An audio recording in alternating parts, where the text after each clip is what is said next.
Do you plan on calling plays? Is that something that you want to do? Do you want to take that over? I mean, you've done that obviously in the past. Yeah, no. Like I told Tom, we're still going through a lot of things with our process. Long way to go into the season, so we'll talk about that. Do you, when you came in here, obviously you were a play caller. Yeah. And decided not to do that as Sure. a head coach.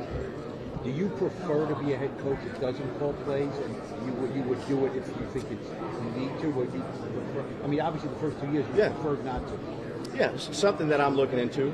Talk to, I think there's 20 head coaches at this point in time that call plays in the league, which is on both.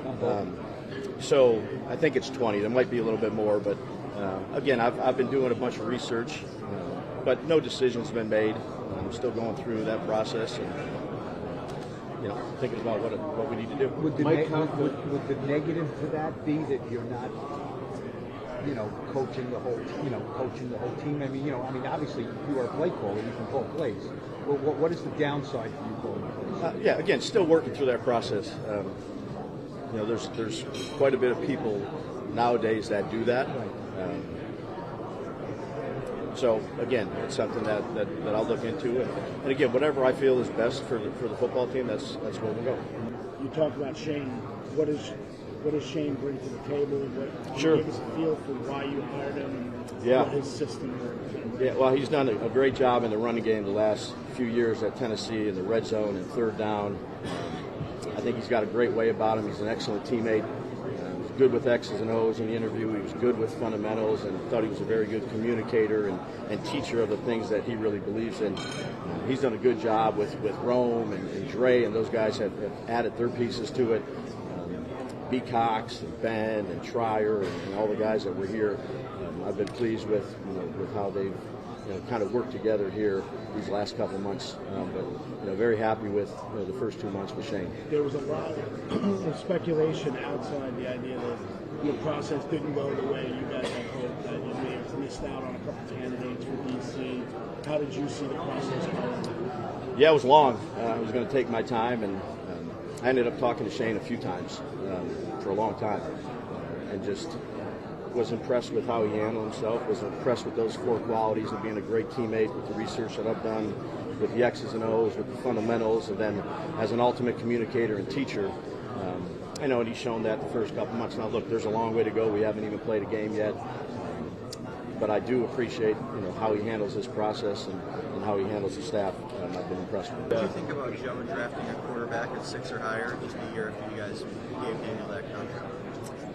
Look, we're going to try to draft the best player that we can draft at 6, at higher, at lower. There's a lot of work that needs to be done. But there's, again, with that process, the draft process, I think Joe handles that process excellent with the collaboration and the position coaches going out to do workouts, the coordinators going out. There's a lot of give and take, and have all the confidence in the world in Joe and his staff. And the decision we make, we all lock arms, and whoever that guy is, that's our guy. Generally, what do you think of the quarterbacks in this draft? Yeah, still doing quite a bit of work on them, as is all the positions I'm doing. But there's some good ones in a lot of different places. Out on the road, like doing private workouts with quarterbacks? Right now, I'm going to a few pro days, and then we'll see where we go from there. Does your involvement change? Not just you're picking 6th instead of 25th last year. Sure. And the quarterback position is different. If you are going to go, you're either going to go that way or you're not going to go the way. You have to do the process. Does that change your involvement with that position? The process? Yeah, like your involvement in it. Like if quarterback, you must really need to get. Yeah, I would say every year, either that I've been a coordinator or a head coach, I evaluate quarterbacks from every draft, from top to bottom. You never know when they're going to be available. I mean, you take a look at it's such a premium position, right? Since there was a draft a few years ago versus a draft the other year. I mean, there's really been since 2013 quarterbacks that have won a Super Bowl. That's it. 7 of them were Tom, and 3 of them were Pat. 2 of them were Eli, 2 of them were Peyton, and 2 of them are Ben. And I think 9 other ones have won at one time. So it's a premium position. Obviously, it takes a long time to evaluate. You have to put a lot of work into it.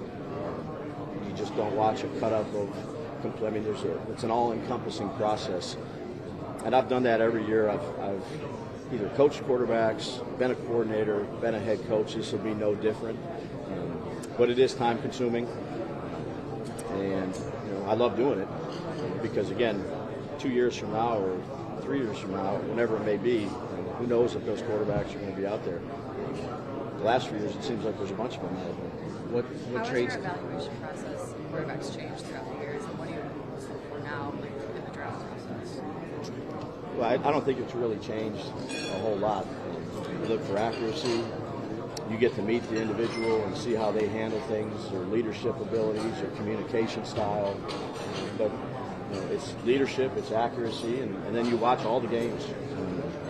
Again, it's not a cut-up of games where you're looking at whether it's targets or run blocks. You're watching everything and seeing how they respond, how they respond in 2-minute situations, how they respond after an interception. What's the play look like after a few bad plays or a few incompletions? And, again, there's no exact science in it.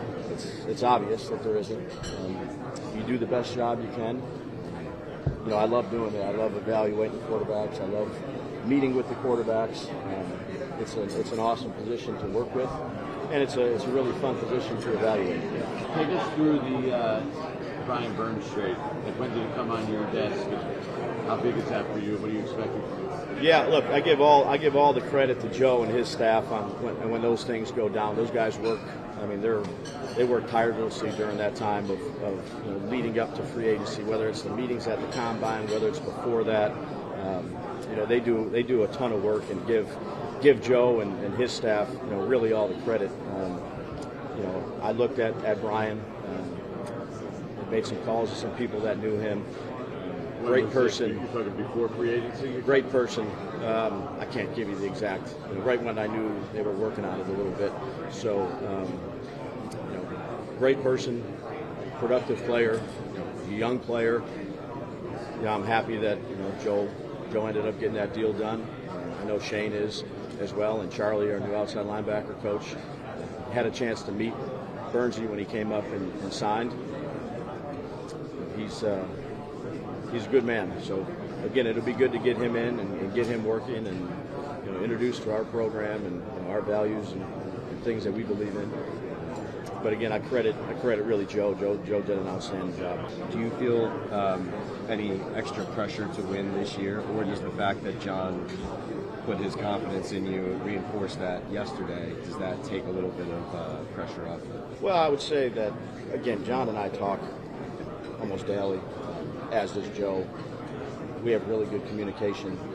I would say that I'm a very passionate guy. So I'm passionate about winning, passionate about our organization, passionate about our team. When we lose, I'm very passionate. So my focus always is, what can I do better?